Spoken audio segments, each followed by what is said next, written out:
Hello, Mike. My name is Kelly Qiu Jinya. My student number is 9. I am a junior at NCUE. Today, the article I'm going to read is How to Speak Up for Yourself. The speaker is Adam Galinsky. Speaking up is hard to do. I understood the true meaning of this phrase exactly 1 month ago, when my wife and I became new parents. It was an amazing moment. It was exhilarating and elating, but it was also scary and terrifying, and it got particularly terrifying when we got home from the hospital, and we were unsure whether our little baby boy was getting enough nutrients from breastfeeding. And we wanted to call our pediatrician, but we also didn't want to make a bad first impression or come across as a crazy, neurotic parent. So we worried, and we waited. When we got to the doctor's office the next day, she immediately gave him formula because he was pretty dehydrated. Our son is fine now, and our doctor has reassured us we can always contact her. But in that moment, I should have spoken up, but I didn't. But sometimes we speak up when we shouldn't, and I learned that over 10 years ago when I let my twin brother down. My twin brother is a documentary filmmaker, and for one of his first films, he got an offer from a distribution company. He was excited, and he was inclined to accept the offer. But as a negotiations researcher, I insisted he make a counteroffer, and I helped him craft the perfect one. And it was perfect. It was perfectly insulting. The company was so offended. They literally withdrew the offer, and my brother was left with nothing. And I've asked people all over the world about his dilemma of speaking up. When they can assert themselves, when they can push their interests, when they can express an opinion, when they can make an ambitious ask. And the range of stories are varied and diverse, but they also make up a universal tapestry. Can I correct my boss when they make a mistake? Can I confront my coworker who keeps stepping on my toes? Can I challenge my friend's insensitive joke? Can I tell the person I love the most my deepest insecurities? And through these experiences, I've come to recognize that each of us have something called a range of acceptable behavior. Now, sometimes we're too strong. We push ourselves too much. That's what happened with my brother. Even making an offer was outside his range of acceptable behavior. But sometimes we're too weak. That's what happened with my wife and I. And this range of acceptable behaviors, when we stay within our range, we're rewarded. When we step outside that range, we get punished in a variety of ways. We get dismissed or demeaned or even ostracized, or we lose that raise or that promotion or that deal. Now, the first thing we need to know is, what is my range? But the key thing is, our range isn't fixed. It's actually pretty dynamic. It expands and it narrows based on the context. And there's one thing that determines that range more than anything else, and that's your power. Your power determines your range. What is power? Power comes in lots of forms. In negotiations, it comes in the form of alternatives. So my brother had no alternatives. He lacked power. The company had lots of alternatives. They had power. Sometimes it's being new to a country, like an immigrant, or new to an organization, or new to an experience, like my wife and I as new parents. Sometimes it's at work, where someone's the boss and someone's the subordinate.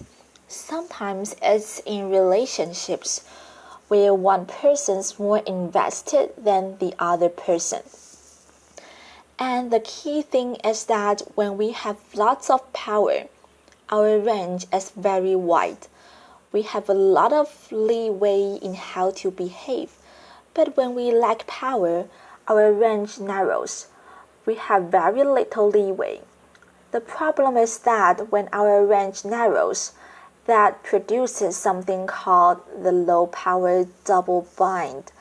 The low power double bind happens when, if we don't speak up, we go unnoticed, but if we do speak up, we get punished. Now, many of you have heard the phrase the double bind and connected it with one thing, and that's gender. The gender double bind is women who don't speak up go unnoticed, and women who do speak up get punished. And the key thing is that women have the same need as men to speak up, but they have barriers to doing so. But what my research has shown over the last 2 decades is that what looks like a gender difference is not really a gender double bind. It's really a low power double bind. And what looks like a gender difference are really often just power differences in disguise. Oftentimes we see a difference between a man and a woman or a man and women. And think, biological cause, there's something fundamentally different about the sexes. But in study after study, I found that a better explanation for many sex differences is really power. And so it's the low power double bind. And the low power double bind means that we have a narrow range and we lack power. We have a narrow range and our double bind is very large. So we need to find ways to expand our range. And over the last couple decades, my colleagues and I have found 2 things really matter. The first, you seem powerful in your own eyes. The second, you seem powerful in the eyes of others. When I feel powerful, I feel confident, not fearful. I expand my own range. When other people see me as powerful, they grant me a wider range. So we need tools to expand our range of acceptable behavior. And I'm going to give you a set of tools today. Speaking up is risky, but these tools will lower your risk of speaking up. The first tool I'm going to give you got discovered in negotiations in an important finding. On average, women make less ambitious offers and get worse outcomes than men at the bargaining table. But Hannah Riley, Bose, and Emily Amenatula have discovered there's one situation where women get the same outcomes as men and are just as ambitious. That's when they advocate for others. When they advocate for others, they discover their own range and expand it in their own mind. They become more assertive. This is sometimes called the mama bear effect, like a mama bear defending her cubs. When we advocate for others, we can discover our own voice. But sometimes we have to advocate for ourselves. How do we do that? One of the most important tools we have to advocate for ourselves is something called perspective taking. And perspective taking is really simple. It's simply looking at the world through the eyes of another person. It's one of the most important tools we have to expand our range.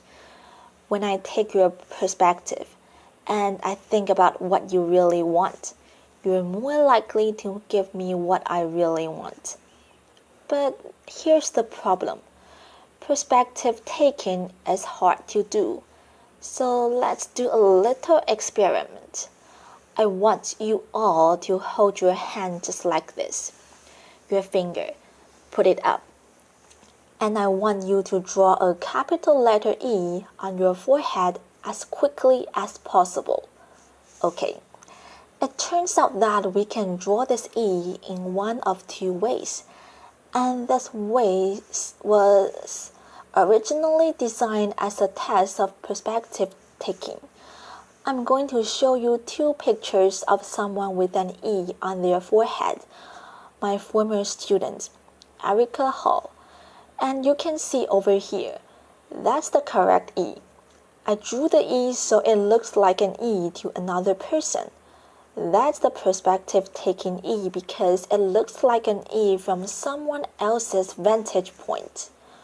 But this E over here is the self-focused E. We often get self-focused, and we particularly get self-focused in a crisis. I want to tell you about a particular crisis. A man walks into a bank in Watsonville, California, and he says, "Give me $2,000 or I'm blowing the whole bank up with a bomb." Now, the bank manager didn't give him the money. She took a step back. She took his perspective, and she noticed something really important. He asked for a specific amount of money. So she said, "Why did you ask for $2,000? And he said, "My friend is going to be evicted unless I get him $2,000 immediately." And she said, "Oh, you don't want to rob the bank. You want to take out a loan." Laughter. "Why don't you come back to my office and we can have you fill out the paperwork?" Laughter. Now her quick perspective taking diffused the volatile situation. So when we take someone's perspective, it allows us to be ambitious and assertive, but still be likable. Here's another way to be assertive but still be likable, and that is to signal flexibility.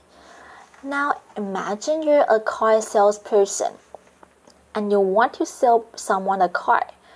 You're going to more likely make the sale if you give them two options.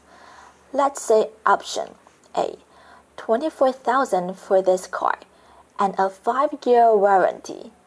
Or option B, $23,000 and a 3-year warranty. My research shows that when you give people a choice among options, it lowers their defenses and they're more likely to accept your offer. And this doesn't just work with salespeople, it works with parents. When my niece was 4, she resisted getting dressed and rejected everything. But then my sister-in-law had the brilliant idea. What if I gave my daughter a choice? This shirt or that shirt? Okay, that shirt. This pant or that pant? Okay, that pant. And it worked brilliantly. She got dressed quickly and without resistance. When I've asked the question around the world when people feel comfortable speaking up, the number one answer is when I have social support in my audience, when I have allies. So we want to get allies on our side. How do we do that? Well, one of the ways is be a mama bear. When we advocate for others, we expand our range in our own eyes and the eyes of others, but we also earn strong allies. Another way we can earn strong allies, especially in high places, is by asking other people for advice. When we ask others for advice, they like us because we flatter them. and we're expressing humility. And this really works to solve another double bind, and that's the self-promotion double bind. The self-promotion double bind is that if we don't advertise our accomplishments, no one notices, and if we do, we're not likable. But if we ask for advice about one of our accomplishments, we're able to be competent in their eyes but also be likable. And this is so powerful it even works when you see it coming. There have been multiple times in life when I have been forewarned that a low-power person has been given the advice to come ask me for advice. I want you to notice 3 things about this. First, I knew they were going to come ask me for advice. 2, I've actually done research on the strategic benefits of asking for advice. And 3, it still worked. I took their perspective. I became more invested in their cause. I became more committed to them because they asked for advice. Now, another time we feel more confident speaking up is when we have expertise. Expertise gives us credibility. When we have high power, we already have credibility. We only need good evidence. When we lack power, we don't have the credibility. We need excellent evidence. And one of the ways we can come across as an expert is by tapping into our passion. I want everyone in the next few days to go up to a friend or theirs and just say to them, I want you to describe a passion of yours to me. I've had people do this all over the world, and I asked them, what did you notice about the other person when they described their passion? And the answers are always the same. Their eyes lit up and got big. They smiled a big beaming smile. They used their hands all over. I had to duck because their hands were coming at me. They talked quickly with a little higher pitch. Laughter. They leaned in as if telling me a secret, and then I said to them, what happened to you as you listened to their passion? They said, my eyes lit up, I smiled, I leaned in. When we tap into our passion, we give ourselves the courage, in our own eyes, to speak up. But we also get the permission from others to speak up. Tapping into our passion even works when we come across as too weak. Both men and women get punished at work when they shed tears. But Lizzie Wolfe has shown that when we frame our strong emotions as passion, the condemnation of our crying disappears for both men and women. I want to end with a few words from my late father that he spoke at my twin brother's wedding. Here's a picture of us. My dad was a psychologist like me, but his real love and his real passion was cinema, like my brother. And so he wrote a speech for my brother's wedding about the roles we play in the human comedy. And he said, the lighter your touch, the better you come at improving and enriching your performance. Those who embrace their roles and work to improve their performance grow, change and expand the self. Play it well, and your days will be mostly joyful. What my dad was saying is that we've all been assigned ranges and roles in this world, but he was also saying the essence of this talk. Those roles and ranges are constantly expanding and evolving. So when a scene calls for it, be a ferocious mama bear and a humble advice seeker. Have excellent evidence and strong allies. Be a passionate perspective taker. And if you use those tools, and each and every one of you can use these tools, you will expand your range of acceptable behavior, and your days will be mostly joyful. Thank you. Applause.